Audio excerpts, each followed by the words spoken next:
Hello students, welcome to my channel biology rise. I am class 11 biology, जिसका कि chapter 4 animal kingdom के part number 6 में phylum Coelenterata को detail में पढ़ेंगे। तो चलिए स्टार्ट करते हैं। सिलेंट्रेटा को नाइडेरिया भी बोला जाता है। इन्हें नाइडेरिया इसीलिए बोला जाता है क्योंकि ये नेम डिराइव हुआ है नीडोब्लास्ट और नीडोसाइट से। नीडोब्लास्ट और नीडोसाइट से नेम नाइडेरिया इसीलिए डिराइव हुआ है क्योंकि ये कंटेन करते हैं कुछ स्टिंगिंग कैप्सूल, जिन्हें कि हम नेमेटोसाइट बोलते हैं। और ये जो नेमेटोसाइट होते हैं ये प्रेजेंट होते हैं on the tentacles and the body. जो ऑर्गेनिजम्स के टेंटिकल्स होते हैं ये उनमें प्रेजेंट होते हैं और उनकी बॉडी पर प्रेजेंट होते हैं नेमेटोसाइट, जो कि नीडोब्लास्ट और नीडोसाइट कंटेन करते हैं। इसीलिए सिलेंट्रेटा को नाइडेरिया बोला जाता है, नाइडेरियंस भी बोला जाता है। इन्हें नीडोब्लास्ट ये जो नीडोब्लास्ट और नीडोसाइट्स प्रेजेंट होता है सिलेंट्रेटा में, ये यूज होता है एंकरेज करने के लिए defence and capture of prey. मतलब कि ये जो नीडोब्लास्ट प्रेजेंट होता है सिलेंट्रेटा में, ये यूज होता है एंकरेज करने के लिए डिफेंस को। मतलब कोई ऑर्गेनिजम्स अगर इन्हें हार्म करना चाहे तो ये नीडोब्लास्ट उन्हें हेल्प करते हैं डिफेंस प्रोवाइड करने में। और कैप्चर ऑफ प्रे, मतलब जब ये ऑर्गेनिजम्स प्रेडेट करते हैं कुछ स्मॉल ऑर्गेनिजम्स में जिनसे कि इन्हें न्यूट्रिशन मिलता है, तो ये उसमें भी एंकरेज करते हैं। अब ये जो सिलेंट्रेटा होते हैं ये aquatic होते हैं और मोस्टली मरीन और रेडियली सिमेट्रिकल ऑर्गेनिजम्स होते एनिमल्स होते हैं। aquatic मतलब कि वाटर में ये प्रेजेंट होते हैं, ज़्यादातर लीव करते हैं। और मोस्टली मरीन, मोस्टली यहाँ पर ये इंपॉर्टेंट पॉइंट है नोट करना कि मोस्टली मरीन, मोस्टली। और ऐसे कुछ और भी टर्म्स जैसे कि यूज होते हैं एनसीईआरटी में, हमें देखने में लगता है वो सिंपल है पर वो सिंपल नहीं होता है। यहाँ मोस्टली मरीन का मतलब हुआ कि सारे ऑर्गेनिजम्स जो बिलोंग करते हैं सिलेंट्रेटा से वो मरीन नहीं होते हैं।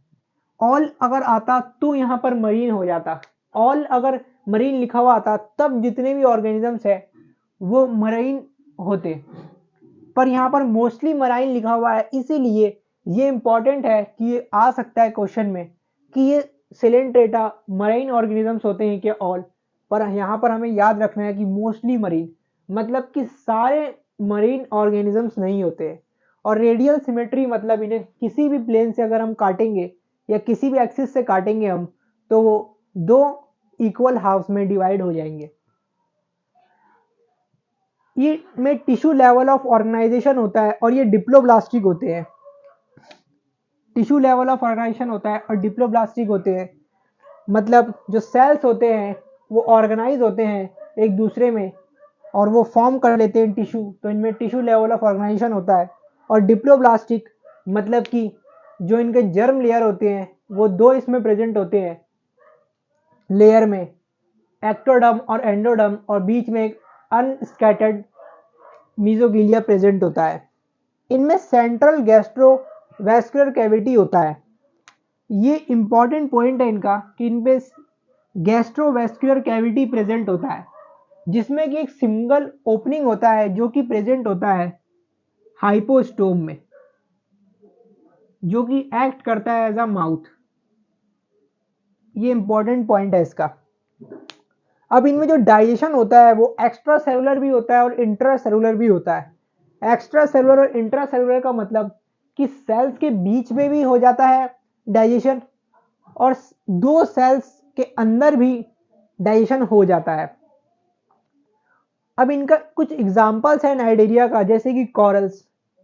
ये जो कॉरल्स होते हैं इनके स्केलेटन कंपोज्ड होते हैं कैल्शियम कार्बोनेट से।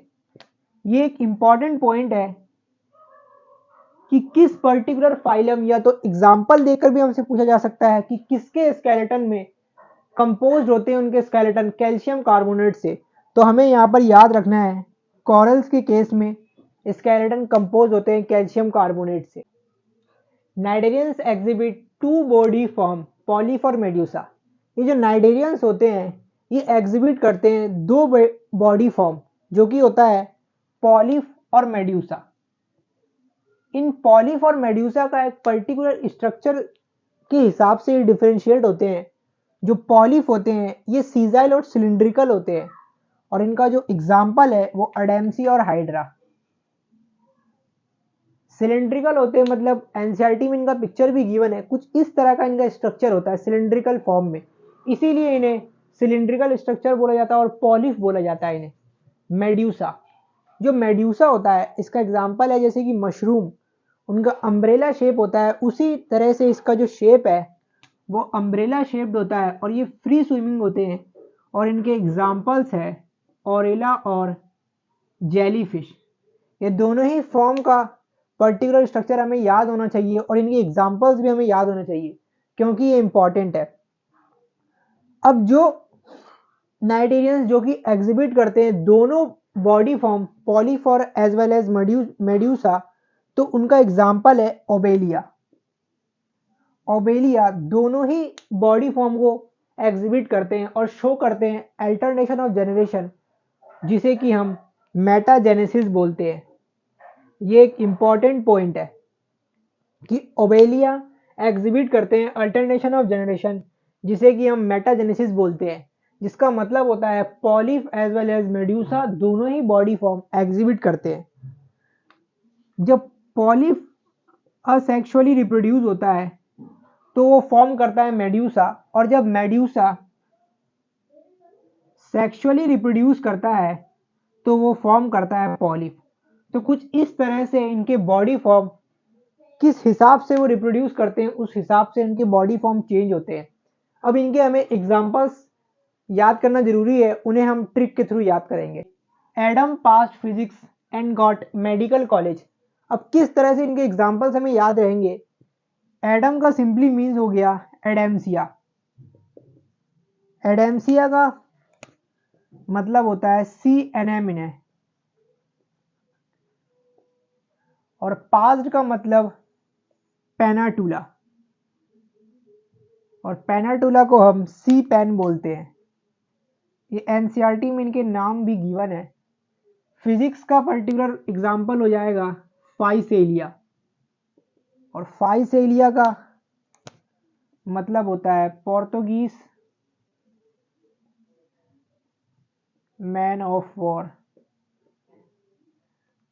और गॉड का यहां पर सिंपली मीन होगा गोर्गोनिया। गोर्गोनिया का मतलब है सी फैन, और मेडिकल का मतलब होगा मेंड्रीना, जिसका मतलब होता है ब्रेन कॉरल। और कॉलेज का सिंपली मीन हो जाएगा सिलेंट्रेटा।